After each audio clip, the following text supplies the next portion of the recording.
प्यारे दोस्तों, आज की इस वीडियो में हम आपको एक ऐसे नाफरमान बेटे का वाकया सुनाने वाले हैं जिसको सुनकर आपके रोंगटे खड़े हो जाएंगे। जब एक नाफरमान बेटे ने अपनी माँ के साथ बदसलूकी की और उसकी बेइज्जती की तो उस बेटे के ऊपर दुनिया में ही ऐसा अजाब आया जिसको देखकर लोगों की रूह कांप उठी। यकीनन ये वीडियो देखकर आप रोने लगेंगे। आपसे गुजारिश है इसको आखिर तक जरूर देखें। वीडियो को लाइक जरूर करें। तो चलिए शुरू करते हैं वीडियो। एक औरत जिसका नाम मरियम था। मरियम का शौहर इंतकाल कर चुका था, इसलिए वो अपने बेटे अमजद के साथ रहती थी।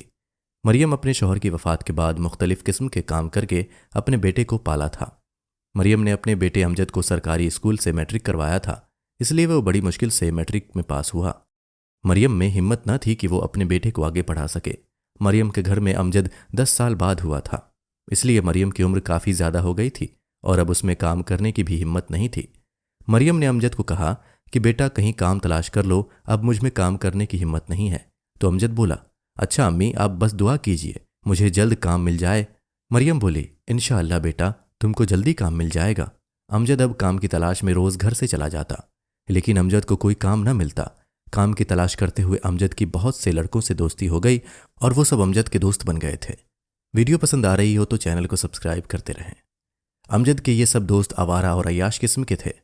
अमजद अब हर रोज़ अपनी अम्मी को यही कहकर निकलता था कि अम्मी मैं काम ढूंढने जा रहा हूँ, मेरे लिए दुआ करना। मरियम जो कि अपने बेटे के घर से निकलते ही उसके लिए दुआ करना शुरू हो जाती थी और रो रो कर अपने हबीब के सदके अपने बेटे की खुशहाली, तंदुरुस्ती और उसके काम के लिए दुआ करती थी। लेकिन मरियम ये नहीं जानती थी कि उसका बेटा गलत लोगों में उठने बैठने लगा है। जब भी मरियम का बेटा घर से निकलता वो उसकी सलामती की दुआएं मांगना शुरू कर देती थी। अब अमजद 22 साल का हो गया था। एक दिन अमजद सुबह का गया हुआ था और रात को 12 बज गए थे, लेकिन अमजद अब तक घर वापस नहीं आया था। मरियम परेशान हो गई थी और अपने बेटे के लिए दुआएं कर रही थी और दिल ही दिल में कह रही थी, या अल्लाह मेरा बेटा सही सलामत घर वापस आ जाए। रात के 12 बज चुके थे, लेकिन अमजद अभी तक घर वापस नहीं आया था। अब जब मरियम रोने लगी थी, फिर अपने बेटे को दिल ही दिल में कह रही थी, अमजद बेटा घर वापस आ जा, मेरे बेटे रात बहुत हो गई है और तेरी माँ को डर लग रहा है। मरियम की आंखों में आंसू आ गए थे क्योंकि उसके जहन में अजीब व गरीब ख्यालात आ रहे थे। फिर आधे घंटे बाद अमजद घर वापस आ गया था तो उसकी अम्मी बोली, अमजद आज तुमने घर आने में इतनी देर क्यों कर दी? क्या कोई काम मिल गया था? अमजद बोला, अम्मी मेरे नसीब में काम कहाँ है, मैं तो अपने दोस्तों के साथ फिल्म देखने गया था, इसलिए देर हो गई है। मरियम बोली, अमजद तुमने एक बार सोचा भी नहीं कि मेरी माँ घर में अकेली है, मैं जल्दी घर चला जाऊं। अमजद ने कहा, अम्मी सिर्फ एक आप ही तो माँ नहीं है जो घर में अकेली थी, मेरे साथ मेरे जितने भी दोस्त मूवी देखने गए थे सबकी माँ घर में अकेली थी। अच्छा मुझे भूख लगी है, खाना लाओ। मरियम ने कहा, मैंने भी खाना नहीं खाया है। अमजद ने कहा, खा लेना था, मैंने आपको मना तो नहीं किया था। मरियम बोली, अमजद तुम कैसी बातें कर रहे हो, और वैसे भी मैंने आज तक तुम्हारे बगैर कभी खाना खाया है भला जो खा लेती?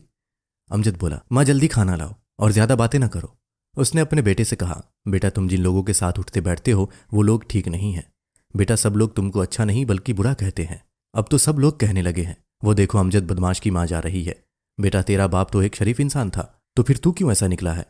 ये गलत लोगों में बैठकर तेरी सोच भी गलत हो गई है।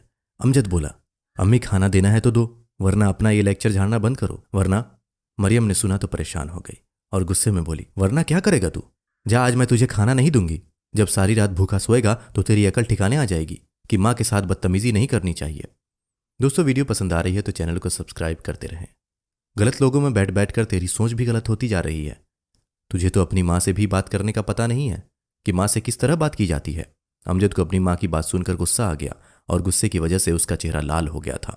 उस नाफरमान ने अपने पाँव का एक जूता उतारा और अपनी माँ को मारने लगा और मारते मारते अपनी माँ को घर के दरवाजे से बाहर ले गया, जहाँ सब लोग मरियम को अपने बेटे अमजद से मार खाते हुए देख रहे थे। मरियम सब लोगों के सामने तमाशा बन गई थी। मरियम थी तो एक औरत, अपने बेटे को कई बार पीछे कर चुकी थी, लेकिन शायद अब उसमें इतनी ताकत नहीं थी कि वो अपने बेटे को धक्का देकर पीछे हटा दे। फिर अमजद ने एक जूता अपनी अम्मी के मुंह पर दे मारा। मुंह पर जूता लगने से मरियम के दिल से एक आह निकली थी और वो दिल ही दिल में अपने रब को कह बैठी कि अल्लाह मेरे बेटे को ऐसा सबक सिखा और ऐसी सज़ा दे कि ये सारी ज़िंदगी रोता रहे कि मैं अपनी माँ के साथ क्या कर बैठा हूँ। फिर अमजद घर चला गया और अंदर से जाकर दरवाज़ा बंद करके सो गया और मरियम ऐसे ही गलियों में भटक रही थी। आसपास के लोगों ने मरियम को खाना भी दिया, लेकिन मरियम ने खाने से इनकार कर दिया। 7 दिन हो गए थे। खाना पानी ना लेने की वजह से मरियम बहुत कमज़ोर हो गई थी। उसके जिस्म में ताकत बिल्कुल ख़त्म हो गई और मरियम इस दुनिया से कूच कर गई थी। लोगों ने ही मरियम का जनाजा पढ़ाया और फिर उसे मनु मिट्टी तले दफना दिया गया। दूसरी तरफ अमजद के पाँव को न जाने क्या हो गया था कि उसकी पाँव में ऐसा दर्द उठा कि उसका पाँव ठीक होने के बजाय दिन ब दिन सूजता चला गया। अमजद ने मुख्तलिफ शहरों के डॉक्टरों से अस्पतालों में अपना इलाज करवाया, पर किसी को ये पता नहीं लगा कि अमजद का क्या मसला है। फिर आखिरकार डॉक्टरों ने कहा कि अमजद के पाँव की उंगलियां काटनी पड़ेगी, और ऐसा ही हुआ। उंगलियां काटने के बाद अमजद ने शादी कर ली थी। शादी के भी चंद दिन ठीक से गुजरे होंगे कि फिर अमजद का पाँव सूज गया, और अब उससे कोई काम भी नहीं होता था। वो तो उसकी बीवी सुगरा के घर वालों की मेहरबानी थी कि उसके घर का खर्चा चल रहा था, और वो साथ में अमजद का इलाज भी करवा रहे थे। अब पाँव के साथ साथ उसकी टांग भी सूज गई थी, और इसी वजह से फिर उसका पाँव भी काटना पड़ा।